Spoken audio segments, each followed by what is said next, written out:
បងបានត្រឹមឈរមើលអូនពីចំងាយដឹងច្បាស់ត្រានត្រាយរូបបងមិនសាសមអូនទេបងបានត្រឹមឈរមើលអូនជាមួយគេដឹងទេថាបងនឹកអូនណា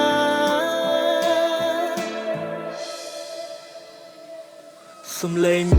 បើមិនជួក្នុងត្រចៀកអោខ្ញុំឈឺមិនដឹងរូបភាពមួយបានលេចអោខ្ញុំឃើញទាំងភ្នែកមិនចង់សម្លឹង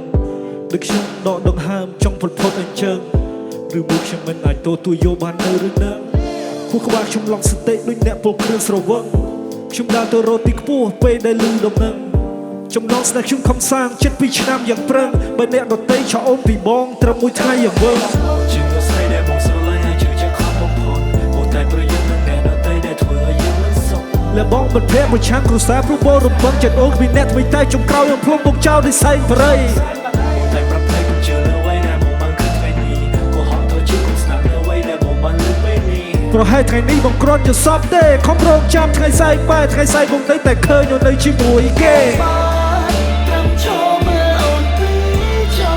បើទៅមើលពីចម្ងាយបងមិនសាកសមនឹងអូនទេបើទៅមើលអូននៅជាមួយគេ